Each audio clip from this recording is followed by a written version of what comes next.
not there. When a brother like myself step up and speaks truth to power and go back to warn people what's going on, I'm looked at as a rebel rouser.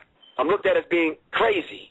Mouth, all these other cute little things that they call me on the internet, playing cyber thug and internet gangster. That's all right. Just keep it up because we need the information. And I appreciate it. We've talked about on this show the Willie Lynch letter, and exactly what you said has come up as far as it being a document that is real or not real. And that, of course, is up for speculation. But as you said, the important thing is that it's working. This is a system that I see before me. So it doesn't matter if it was real at that time. Whenever it was written, it was appropriate. It fit. And we see the consequences of that type of behavior in our society right now. So to me, that makes it valid. And you spoke about us being units or less than human. You didn't go further into that, but I wanted to ask you, how is that being used? Well, no, let me just give the reference before you move on, because I don't want people to think that we're just talking, like running our mouths. Mm-hmm. The document that I referred to that calls us units and useless eaters, two documents. And please have people jot this down and make a mental note. Okay. The secret covenant. The secret covenant. Just Google the secret covenant. Okay. And it'll give you an outline. Matter of fact, if you don't get a chance to Google it or write it down, I put it in my book, The Psychological Covert War on Hip-Hop. Okay. The secret covenant, and then there's another document that's out as Rex 84, the King Alfred Plan. Right. The Rex 84 King Alfred Plan was a contingency plan that was put together, I believe, by Henry Kissinger when he talked about the Global Report 2000. Coming off the Global Report 2000, where they have to reduce the population of the planet by billions of people. 90%, I believe. Right. We have to understand how critical that is. So, an attempt to set up a contingency plan, what they did was they came up with a document called Rex 84 King Alfred Plan, where inside of the document they said they had the ability to round all of us up. 30 to 60 million units, they call us, in 8 hours. Wow. And begin to exterminate the units and have the capacity and the ability to do so. This is not coming from Professor Griff. This is documents that they wrote. That's right. So we want to give some reference to what we're talking about, because a lot of people that are listening, they say, well, sounds like a lot of gibberish to me. I don't believe in conspiracy theory, and I don't believe in the rest of this madness that to believe it or not. I'm not doing this interview to try to convert people or to win people over and woo you and try to get you to believe what Professor Griff believes. I've gone past belief. Right. To know what's going on the globe and being awake and aware and knowing what's going on globally, I see it happening.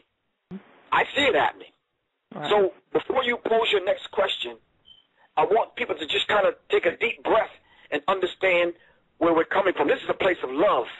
And this is the reason why you and I are doing this. It's not to come down on anyone. I'm not coming from that place. Right.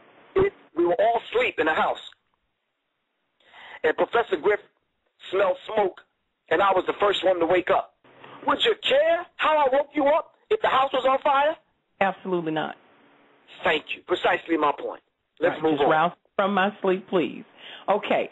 So I wanted to know then, in light of entertainment, can you help us to understand how is that ideology being used to, against us, or used so that we are being bought and sold in the privatized prisons, sports, entertainment, all of that, how that all ties in together?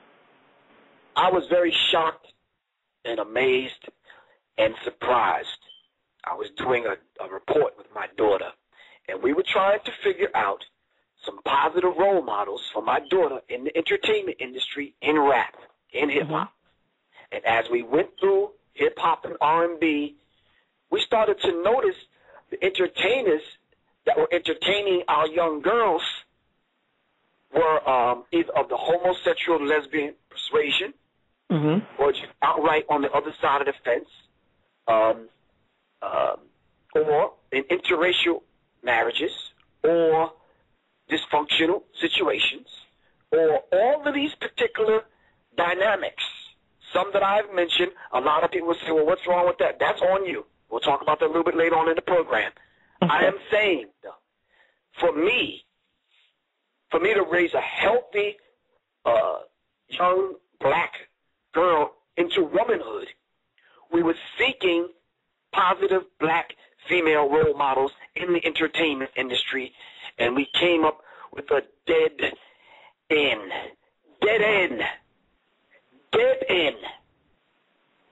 So when we pulled the cover back off of some of the people that we thought may have been positive, we found some other things, and it was just not cool.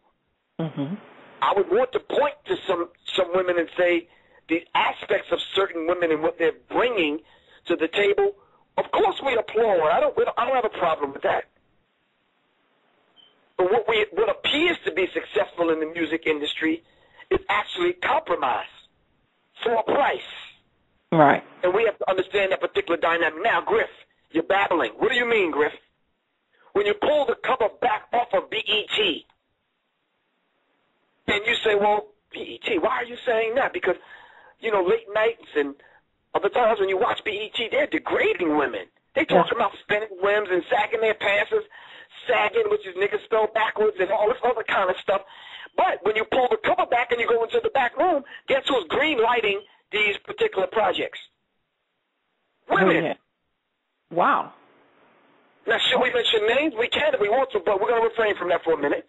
Okay. When you listen to the radio, when you turn your TV off and you get in your car and you listen to the radio, a lot of the stations that play the nigger frequency music, I call it, the music that we listen to that's on the nigger frequency, is green. When you pull the cover back and the curtain back, guess what? It's green lighted by black women. Yeah, I'm talking about all the damn disrespectful songs that black women claim that are coming from the mouths of black men to disrespect women are green lighted by black women. Wow. Are you following me? Absolutely. Okay. Now, all we got to do is roll back to the Willie Lynch letter. Right? Right. And then you can see where he basically talks about how the black woman will stand guard. It says before the breaking process, we had to be alertly on guard at all times. That's now right. we can soundly, out of the frozen fear, his woman stands guard for us. And he could not get past her infant slave process. I'm telling you, the Willie Lynch letter is walking right off the page, right into hip-hop, right into reality. Yes, it is.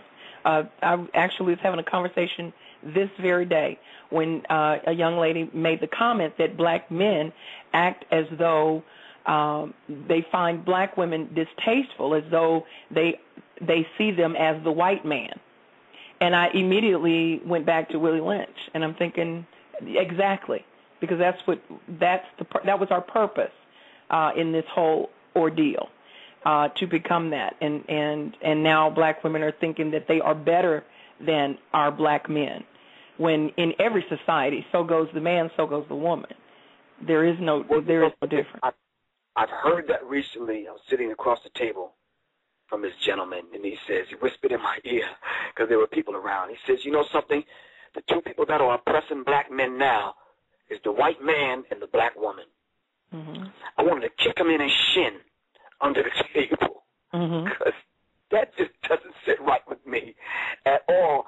And I pointed to the Willie Lynch letter for him to read, and I pointed to Dr. Frances Cress Welsing's work, The ISIS Papers, The Keys to the Colors, where she gives a working fundamental definition of what racism, white supremacy is. And until we understand that, as Millie Fuller teaches us in his book, The Compensatory Code, Right. Neely Fuller Jr. Until we understand racism, white supremacy, how it works, everything else that we think we understand will only confuse us. Correct. So she gives us a fundamental working definition, and we should apply it and understand it and discuss it. She says, giving the paradigm of racism, white supremacy, she says racism, white supremacy is the local and global power system and dynamic, structured and maintained by persons who classify themselves as white, whether consciously or subconsciously determined, which consists of patterns of perception, logic, symbol formation, thought, speech, action, and emotional response as conducted simultaneously in all areas of people activity. These areas of people activity are as stated: economics, education, entertainment, labor, law, politics, religion, sex, and war, for the ultimate purpose of white genetic survival and to prevent white genetic annihilation on the planet Earth, a planet upon which the vast majority of people are classified as non-white, black, brown, red, and yellow. Now, we've been classified by white people, and all of the other non-white people on the planet are genetically dominant in terms of skin coloration compared to the genetic recessive white-skinned people. So when Dr. King says we should just love and everyone should love one another, and they compared him to Malcolm X, who they thought hate, they was actually pulling a trick on us, because white people do not want every one of us to love them, because if we did, we would love them right on out of existence. So the genetic material that lies in the testicles of the black man can successfully annihilate white people, and white people don't want that. What does that say to hip-hop now? Why are we seeing so much interracial dating and race mixing now, in and outside of the music industry? But it's there in the entertainment industry, because you see it in football, basketball, baseball, reality shows, wherever you see it. And it's there. She said the system of racism, white supremacy, utilizes deceit and violence, inclusive of chemical warfare and biological warfare. And this is my favorite one, psychological warfare. Mm-hmm. Indeed, any means necessary to achieve the ultimate objective of white genetic survival and to prevent white genetic annihilation on the planet Earth. And that's going on right now, sister.